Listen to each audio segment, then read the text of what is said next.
Separate స్థానాలు ఉండాలా, మాకంటూ సపరేట్ ప్లేస్లు ఉండాలా. అంటే మద్రాసులు కావచ్చు, తర్వాత ఒక ఇప్పుడు మసీదులు కావచ్చు, వాళ్ళు కట్టుకోవడానికి ఏమేమి ఉంటున్నాయో దానికన్నింటినీ ఒక స్థలం కావాలని చెప్పేసి ఆ బ్రిటిష్ కాలంలోనే నివేదిక జరిగింది.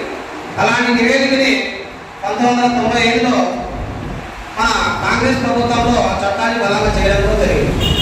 ఆ చట్టాన్ని బలంగా చేసిన తర్వాత ఇప్పుడు బలంగా ఈ ఆర్ఎస్ఎస్ అనేది నలుగురితో స్టార్ట్ అయింది. ఇప్పుడు దాదాపు ఇక్కడ 20 మంది ఉన్నాం.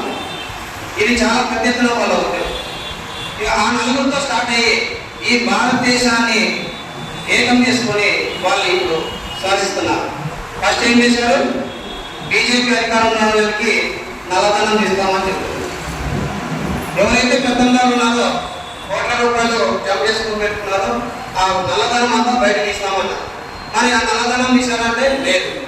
ఆ నల్లధనం తీయకపోగా ఇక్కడున్న భారతదేశ సంపదనంతా ఒక నీరజ్ మోడీ రకరకాల ఉన్న పెత్తందారులకి కట్టబట్టి ఈ దేశాన్ని దాటించారు. మరి నల్లధనం రాలేదు, వ్యవస్థలు నాశనం అయిపోయాయి. మరి ఎస్సీ ఎస్టీ బీసీ మైనార్టీలు, మరి మైనార్టీలకు ఉన్న హక్కులు ఏమిటి? ఈ స్థలాల్లో వాళ్ళ సొంతం. ఇప్పుడు ఒక రోజు మనము ఈ తలంలోనే అనుకుంటాం, మన ఏదో ఒక స్థలం తీసుకుంటాం. ఆ స్థలం ఇప్పుడు రీసర్వ్ చేసుకుంటున్నాం.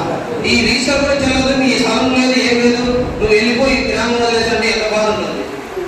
అంటే ఇక్కడ ఉన్నటువంటి ఆర్ఎస్ఎస్ వాళ్ళు ఇక్కడ ఎస్సీ ఓట్లతో పని లేదు, బీసీ ఓట్లతో పని లేదు, మైనార్టీ ఓట్లతో పని లేదు. ఎందుకంటే ఈ జనాభా ఓట్లన్నింటినీ వాళ్ళు మిషన్ తయారు చేసి ఈవీఎం బాక్సుల్లో పెట్టున్నారు. కనుక కేవలం బయటికి మాత్రమే భారత రాజ్యాంగం అంటున్నారు, అంబేద్కర్ అంటున్నారు, ఈవీఎం మిషన్లు తీసుకొచ్చుకొని అధికారం చేయించుకొని ఇప్పుడున్నటువంటి నీరజ్ మోడీ కావచ్చు, అంబానీ ఆదాలు కావచ్చు, వాళ్ళ గట్టగట్టి ఇక్కడ ప్రతిదీ ఏదైతే వాళ్ళపైనే ఆధారపడి నిర్వహిస్తున్నది ఇప్పుడు మోదీ గారు. మరి ఇలాంటి క్రమంలో మనం చరిత్రను తెలుసుకోవాలి. చరిత్రను తెలుసుకొని మనకంటే ఏ పార్టీలు ఉన్నాయి, ఏ విధంగా దీన్ని ప్రశ్నించాలి, ఎట్లా ముందుకు వెళ్ళాలి, ఏ విధంగా ఐక్యత కావాలి. ఎస్సీ ఎస్టీ బీసీ మైనార్టీ అంటున్నారు. మైనార్టీ ఎవరు కాదు, ఈ భారతదేశ మూలవాసులు. మైనార్టీ ఎవరు కాదు, ఈ మూల సంపద. ఒకప్పుడు ఈ భారతదేశాన్ని పరిపాలించిన వాళ్ళు మౌర్యులు.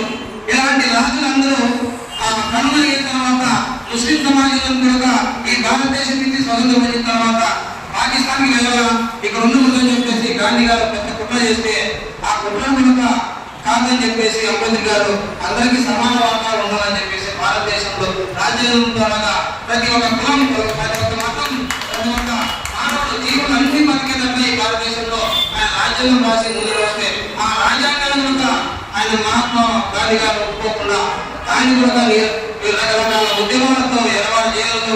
రకరకాల ఉద్యమాలు మా జాతిని, మా జాతి ప్రజలు బ్రాహ్మణ వ్యవస్థ నాశనం అయిపోతుంది, ఆర్ఎస్ఎస్ వ్యవస్థ నాశనం అయిపోతుంది అని చెప్పేసి ఆయన రాజ్యాంగాన్ని కూడా సంపూర్ణంగా రాయకుండా రకరకాల అడ్డుకొని ఈ భారతదేశంలో ఉన్నటువంటి ఎస్సీ ఎస్టీ బీసీ మైనార్టీలందరినీ విభజించి పాలించాలనే సిద్ధాంతంతో ముందు పోతున్న ఈ ఆర్ఎస్ఎస్ కి బలమైన యుద్ధం చేయాలంటే ఫస్ట్ ఈవీఎంలు రద్దు చేయాలా, ఈవీఎంలు దోపిడీని రద్దు చేయాలా, తర్వాత మన ఆస్తులు కాపాడుకోవాలా, మన ఆడపిల్లల మానవంగాలు కాపాడుకోవాలా.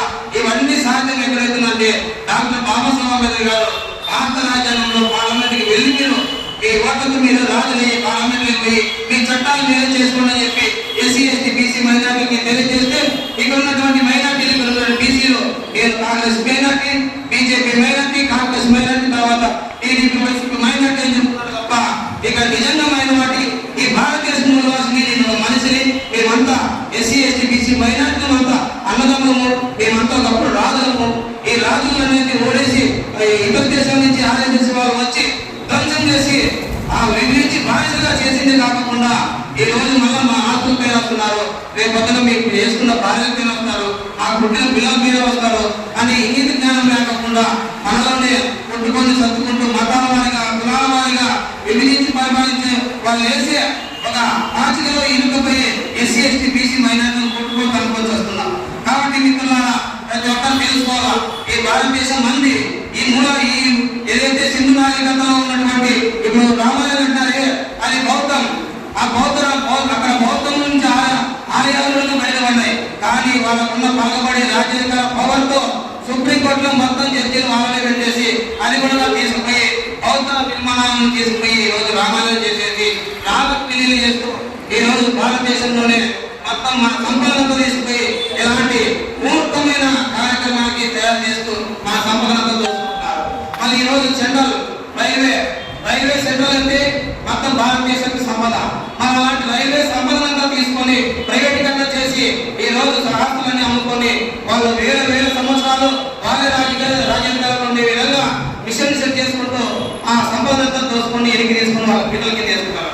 అదే కుట్రతో ఈ రోజు మైనారిటీలో ఉన్నటువంటి వర్క్స్పోర్ట్ ఆస్తులన్నీ ఇక్కడ ఉన్నటువంటి మీడియా, ఇక్కడ నుండి ఎల్లో మీడియా, బ్లూ మీడియాలు కావచ్చు, కాశీయ మీడియాలు కావచ్చు, RSS మీడియాలు కావచ్చు, భారతదేశానికి ముస్లింలందరినీ శత్రువుగా తయారు చేసి శత్రువుగా చూపిస్తూ వాళ్ళకి ఇన్ని వేల కోట్ల ఆస్తులు ఉన్నాయి, ఇన్ని వేల కోట్ల లక్షల ఆస్తులు ఉన్నాయి, ఇవన్నీ తీసుకొని మేము భారతదేశానికి SC ST BC బీసీలందరికీ మేము పంచాలనుకుంటున్నాము, మేము చేస్తున్నామని చెప్పేసి ఒక అబద్ధపు మీడియాతో ప్రచారం చేస్తూ ముస్లింలు శత్రువుగా చేస్తూ మన ఆస్తులు దొంగతనం చేస్తూ ఈ రోజు మనకి ముస్లింలు దూరం చేస్తున్నారు. మరి ఎస్సీల్ని ఒకప్పుడు మనవాళ్ళ సిద్ధాంతానికి ఎదురు తిరిగిన వాళ్ళు ఎస్సీలు. ఆ ఎస్సీలు ఏం చేస్తారు?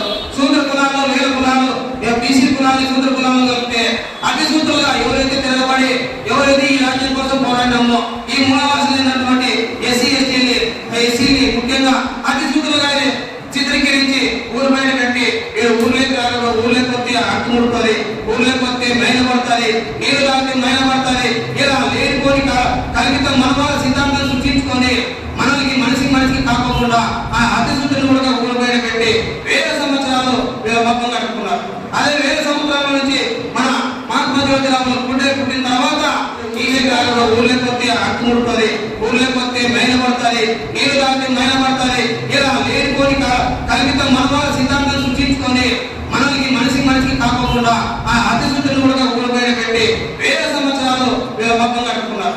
అదే వేల సంవత్సరాల నుంచి మన మహాత్మా జ్యోతిరావు పుట్టిన తర్వాత ఈ సిద్ధాంతాలను ఏకం చేసి చదువుకుంటామని చెప్పేసి చదివించి మొత్తం ఇక్కడ నుండి అయగాన జీవితాల పడుగు బలిన వర్గాలని చదువుకో వెలుగులు తెచ్చి ఆ తర్వాత మళ్ళా బాబాసాహెబ్ గారి రాజ్యాంగం ద్వారా మొత్తం అందరికీ సమాన వాటా పంచితే అది ఓర్చుకోలేని ఈ రోజు ఈ భారత రాజ్యాంగాన్ని కుట్రపూర్వకంగా ఎటు కాకుండా అస్థిపంజనం చేసి ఒక్కొక్కరిని రెక్కగించుకుంటూ చేసి ఈ భారతదేశం నుంచి తరలివేసి ఈ భారతదేశ సంపదంగా ఒక RSS వాళ్ళ ఆరోపించాలని చెప్పేసి ఆ కుట్ర పండుతో ఇక్కడ ఉన్నటువంటి SC ST BC మైనార్టీ ఏదైతే ఉందో మన సిద్ధాంతం ముట్టికి మట్టాలు తర్వాత తాటాకు ఇలా సిద్ధాంతం మనకి ఏం లేకుండా ఆస్తులు లేకుండా చేసి మళ్ళా పూర్వండి రోజులు చెప్పేసి వాళ్ళ మీద బాధ్యతగా తయారు చేసుకొని మనకి పూటికి అంటే ఆ ఆస్తులు పోయిన తర్వాత లాస్ట్కి అన్నం దొరికితే సాగు ప్రభులే తగ్గించేసి ఆ అన్నాన్ని కడుపుతుంది పరిస్థితిలోకి తీసుకెళ్తున్న ఈ RSS కుట్రలను తెలియజేయాలా. తర్వాత మన పైన ప్రతి పౌరునికి ఈ భారతదేశంలో ప్రతి పెద్ద యుద్ధం ఉంది. ఈవెన్ రద్దు చేపిల్లా, పార్లమెంట్లోకి అసెంబ్లీకి SC ST BC మైనారిటీలు వెళ్ళాలా. ఈ తర్వాత అన్ని సమాజ వర్గాలు కూడా బాగుపడాలంటే భారత రాజ్యాంగాన్ని కాపాడుకోవడం పెద్ద బాధ్యత అయిపోయింది.